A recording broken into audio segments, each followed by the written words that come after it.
Au lendemain du 12 janvier 2010, il existait une énorme solidarité des peuples du monde à l'endroit d'Haïti et de beaux projets de redressement et de reconstruction du pays étaient établis. Un jour, les vrais fils d'Haïti, lesquels qui ne sont pas dénaturés, doivent carrément demander des comptes à Jean-Max Bellerive, Michel Martelly, Laurent Lamotte, Evans Paul, Ariel Henry, les héritiers de Jovenel Moïse. Qu'est-il advenu de la responsabilité du régime PHTK en matière de reconstruction du pays après le puissant séisme dévastateur du 12 janvier 2010? Nous allons annuler la dette. Élaborer les documents nécessaires et la dette est annulée, a déclaré Hugo Chavez au lendemain de la démolition de Port-au-Prince.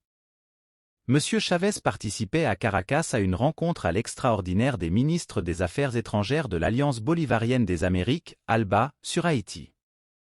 Cette dette dont le montant exact n'a pas été spécifié, selon Hugo Chavez, a été contactée par Haïti, sous l'administration Préval-Bellerive, dans le cadre du programme de coopération énergétique Pétrocaribe.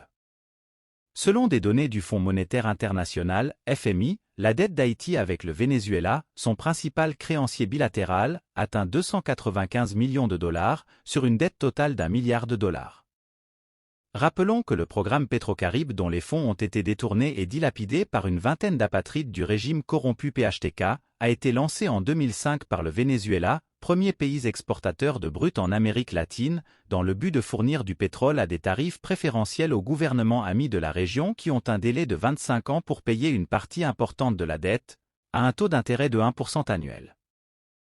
Abonnez-vous à la chaîne pour ne rater aucune vidéo.